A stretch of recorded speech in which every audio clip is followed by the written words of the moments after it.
Welcome to Variations 4, Lights and pH Unit.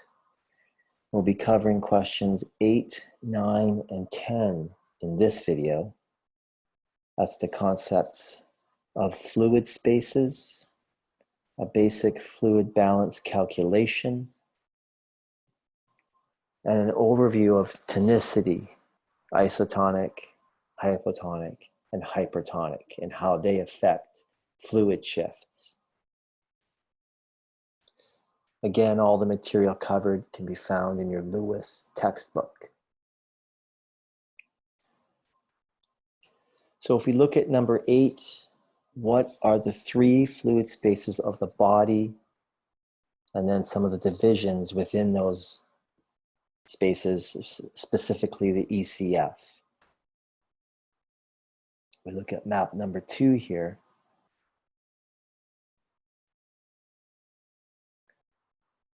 On page 2, it's outlined quite nicely right here. You've got the ICF, which is your intracellular fluid. The second area is the ECF, extracellular fluid, or that's fluid outside of the cells. And that can be split into 2 areas, vascular and interstitial. And finally, your transcellular, which is a small pockets of fluid, for example, in the CSF, the pleura, the fluid in there, the GI tract. Those are considered transcellular.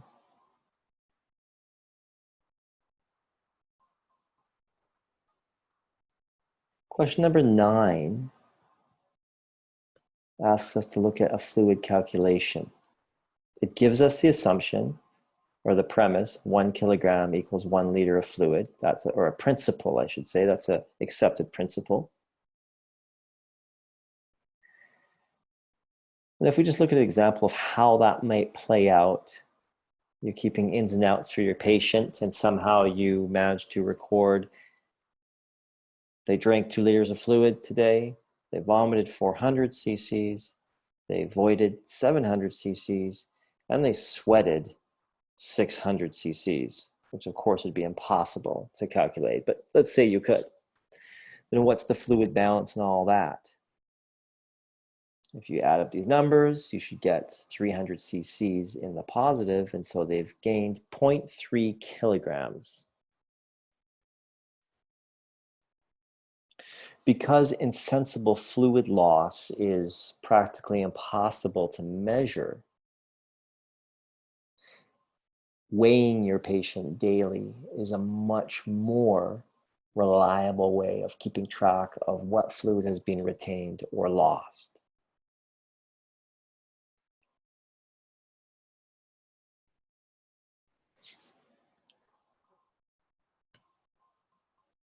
Our next question in this unit asks us to explain the concepts of isotonic, hypotonic, and hypertonic within the context of fluid shifts between the ICF and the ECF. Let's look at map number 3.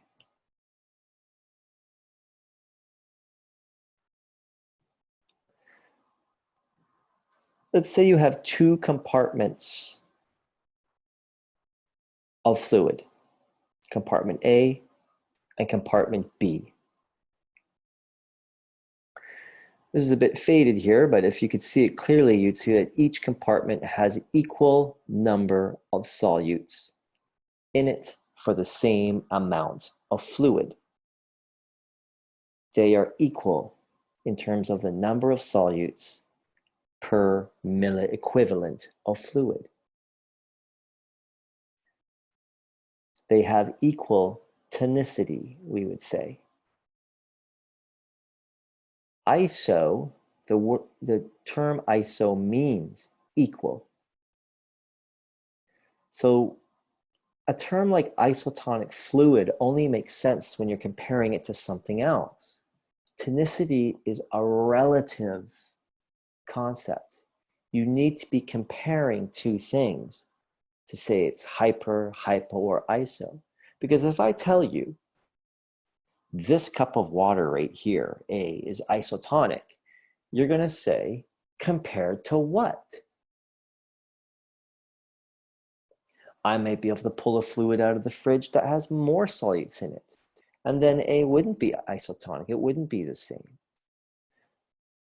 All right, so cutting right to the chase, when we think of isotonic in the body, a body that is in a natural, healthy, homeostatic state is generally thought to be isotonic in terms of most of the fluid compartments. Specifically, if we call one of these the intracellular fluid in the whole body, and the other one the extracellular fluid, so one is the ICF and one is the ECF, in a healthy body, these two compartments,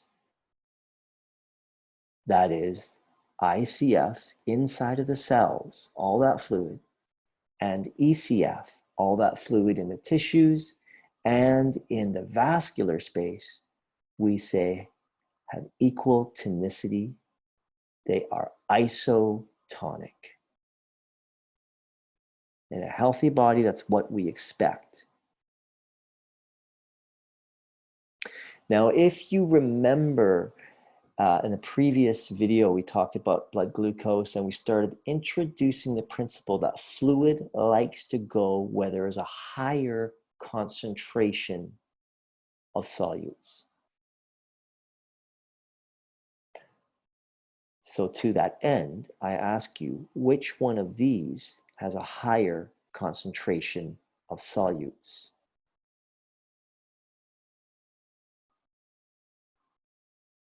Neither. They're isotonic. They have equal concentrations of solutes. So then I ask you another question. In which direction does the fluid want to shift? From B to A or from A to B? Does fluid want to move from the cells to the vascular space, or does it want to move from the vascular space to the cells in this example? Neither.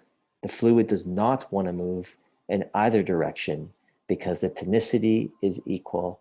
And in terms of tonicity, fluid is attracted to where there is higher concentrations of solutes, and these ones are the same. Now let's change to talking about situations where isotonicity is not the reality. Again, we look at two fluid compartments. Let's call this the intracellular area, and this is the extracellular fluid, say the vascular space, for example. What's going on here? Are these two fluids isotonic? No. Even though A still has the same number of solutes as it did above, the relationship between these two has changed now because this has less solutes per milliequivalent. What could have happened to have caused the vascular space to have less solutes per milliequivalent? One example is the patient may have drunken too much water, and so they've diluted the bloodstream and there's a lower concentration of solutes. In any case, with the change in concentration of solutes where they are unequal now, what would you say about their tonicity? Which one's hypertonic? Which one's hypotonic?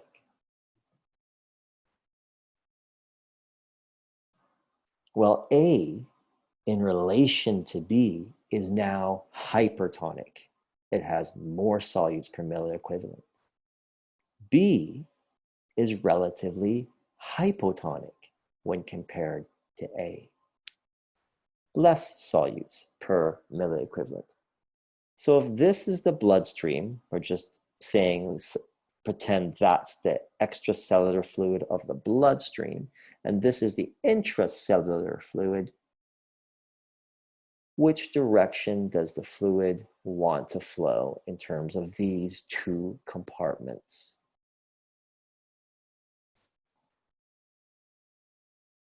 Fluid will be drawn out of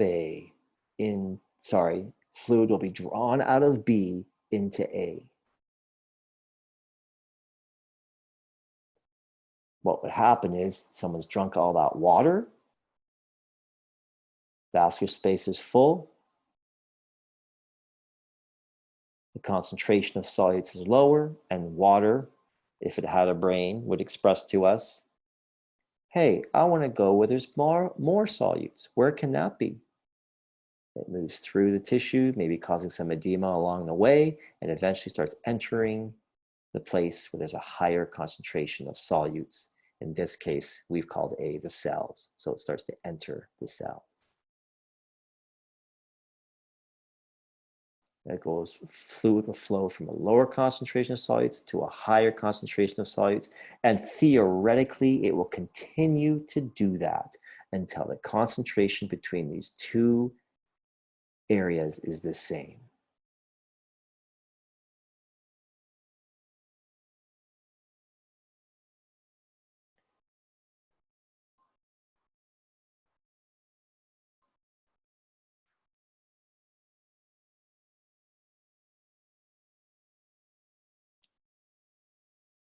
We call the one with the higher number of solutes the one with the oncotic pull.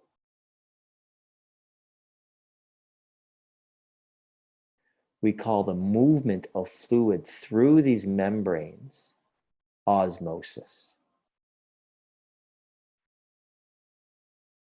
And just to review what we're going to see down here in a later question,